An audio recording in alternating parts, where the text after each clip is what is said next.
करोड़ों रुपए खर्च हो जाएं और सालों की मेहनत लग जाने के बाद भी जब कोई समस्या हल न हो तो वो मुद्दा जिंदा है। नमस्कार, मैं हूं हेमंत पाठक राही और आप देख रहे हैं हमारा खास कार्यक्रम मुद्दा जिंदा है। आज हम एक ऐसे मुद्दे पर बात करने वाले हैं जो प्रधानमंत्री नरेंद्र मोदी के उन सपनों से जुड़ा है जो इस देश को एक आधुनिक भारत की शक्ल देना चाहते हैं। हम बात कर रहे हैं स्मार्ट सिटी प्रोजेक्ट की। देश के चयनित शहरों के विकास के लिए करोड़ों अरबों रुपए के बजट का प्रावधान है और इससे जहां सौंदर्यीकरण और इंफ्रास्ट्रक्चर डेवलपमेंट के काम हो रहे हैं तो वहीं पर्यटन विकास को भी इससे गति मिल रही है। लेकिन जब इसमें लापरवाही सामने आए और करोड़ों रुपए का नुकसान होने लगे तो कई सवाल खड़े होते हैं। झीलों की नगरी उदयपुर में इस मानसून में प्रकृति के साथ मानवीय हस्तक्षेप का भारी खामियाजा देखने को मिला। शहरी इलाकों में बाढ़ आ गई, 2 युवकों की जान चली गई और सबसे बड़ा नुकसान हुआ शहरवासियों की गाड़ी कमाई के 50 करोड़ रुपए का, जो एक ही बारिश में बह गए। यह सब हुआ शहर के बीच बहने वाली आयड़ नदी में स्मार्ट सिटी प्रोजेक्ट के तहत हुए निर्माण कार्यों की वजह से। लगभग 50 करोड़ रुपए खर्च करके नदी के किनारों को सजाने, गार्डन बनाने, टाइल्स लगाने और कंक्रीट का भराव डालने का काम किया गया। लेकिन 6 सितंबर को हुई मूसलाधार बारिश ने इन सारे दावों की पोल खोल दी। नदी ने जब अपना विकराल रूप दिखाया तो करोड़ों की लागत से बने ये निर्माण ताश के पत्तों की तरह पानी में बह गए। जब पानी उतरा तो केवल टूटी टाइल्स, कीचड़ और बर्बादी का मंजर ही बचा। स्थानीय लोगों ने बताया कि निर्माण के समय भी उन्होंने इसका विरोध किया था क्योंकि नदी के प्राकृतिक बहाव को 10 मीटर से घटाकर महज 2.5 मीटर की गहराई वाले नाले में बदला जा रहा था। अब आप सोचिए कि 10 मीटर की गहराई को जब आप 2.5 मीटर कर देंगे तो वो पानी जाएगा कहाँ? किनारों को तोड़ता हुआ बाहर ही निकल आएगा। और प्रकृति के साथ खिलवाड़ कितना भारी पड़ता है ये उदयपुर के लोगों ने देखा। आप सुनिए इन लोगों को। देखिए, पहले तो मैं बताना चाहता हूँ कि हम जिस शहर में हैं उसे झीलों की नगरी कहा जाता है, जहाँ नदी नाले प्राकृतिक सौंदर्य के लिए विश्वविख्यात है। ऐसे में नगर निगम का जो छठा बोर्ड भाजपा का है उसमें इस आयड़ के विकराल रूप ने अभी 2 जान ले ली और एक ने तो अपने प्रकृति ने ऊपर ईश्वर ने उनको बचा लिया। 7 घंटे तक आदमी अपनी मौत और जीवन से जूझता रहा, लेकिन 7 घंटे तक आपातकालीन किसी तरह की व्यवस्थाएं नहीं हो, जबकि यहाँ के जनप्रतिनिधि जिसे हम एमएलए बोलते हैं दोनों साइड में खड़े हुए रस्सी लेके घूम रहे हैं। ऐसे में हम कैसे सुरक्षित हैं? शहर में अगर एक बार जब ये आयड़ का रात्रि से बारिश चल रही है, 12 घंटे की बारिश के उपरांत भी अगर शहर में किसी आदमी को 7 घंटे के अंदर रहने के उपरांत भी उसको बचाया नहीं जा सकता है तो क्या हम सुरक्षित हाथों में हैं? ऐसे में ये आक्षेप लगा सकते हैं कि ये जो भ्रष्टाचार जो नींवों में पहुंच गया है, जो इन जनप्रतिनिधियों के माध्यम से या इन कार्मिकों के माध्यम से जनप्रतिनिधि तक पहुंच रहा है, ये आने वाले समय में दिमक की तरह कई लोगों की जान लेगा। जहाँ जर्जर अवस्था में पुल गिर जाते हैं, जहाँ जर्जर अवस्था में हमारे पत्थर वत्थर आसपास की रिटेनिंग वाले टूट जाती है और आम लोग उसमें मर जाते हैं, कॉलोनी में पानी भर जाता है। ये कई बार हुआ, एक बार नहीं हुआ। लेकिन बोर्ड जिनके हाथों में करोड़ों रुपए जिनके हाथों में, वे लोग ही अगर बेईमान हो गए, मतलब कह सकते हैं कि चोर के हाथ में चाबी सौंप दी है, तो 6 बात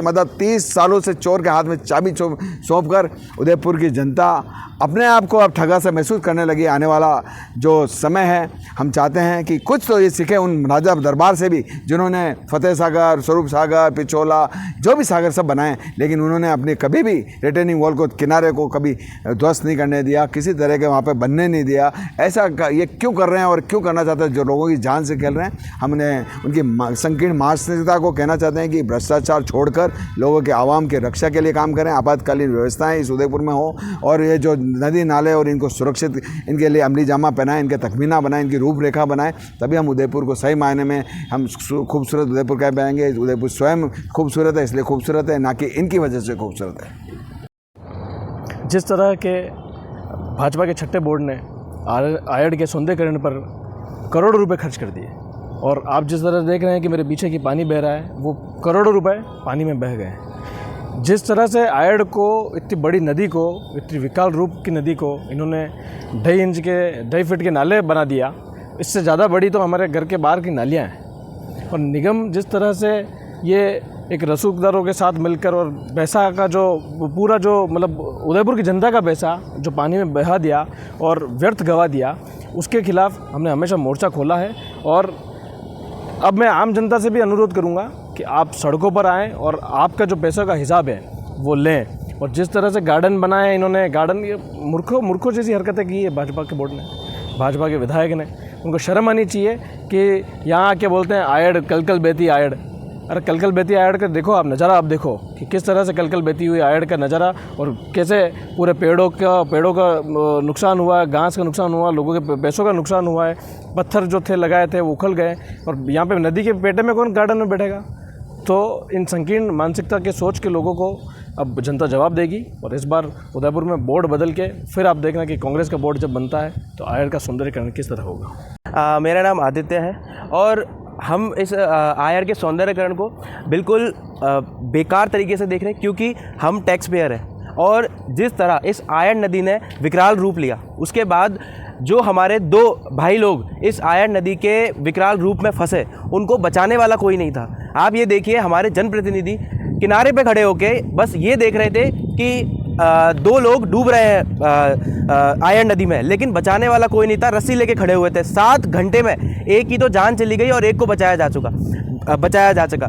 देखिए आप कि हम टैक्स पे करते हैं और इस हमारे टैक्स के पैसे से ये गार्डन बनाते हैं, 9 मीटर का नाला बनाते हैं, इस विकराल नदी को 9 मीटर के नाले में तब्दील करते हैं और फिर हमारे उस पैसे का दुरुपयोग करके अपने घरों को भरते हैं। और हम आम आदमी हैं, हम बड़े मेहनत से पैसा कमाते हैं। इस उदयपुर की जनता बड़े मेहनत से पैसा कमाती है और उस पैसे को इन्होंने आयड़ के पानी में बहा दिया है। आप देखिए, आप इस गार्डन, आप वो बोलते हैं कि हम आपके पैसे से गार्डन बनाएंगे, आपके लिए सुविधाएं करेंगे। ये गार्डन है, इसमें इस विकराल रूप वाली नदी के अंदर ये गार्डन बना रहे, हम बैठ के क्या अपनी जान गंवाएंगे क्या इसमें?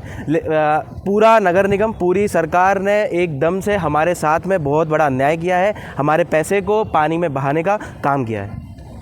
इसी छेड़छाड़ का नतीजा था कि एक दिन की बारिश में पूरा इलाका जलमग्न हो गया।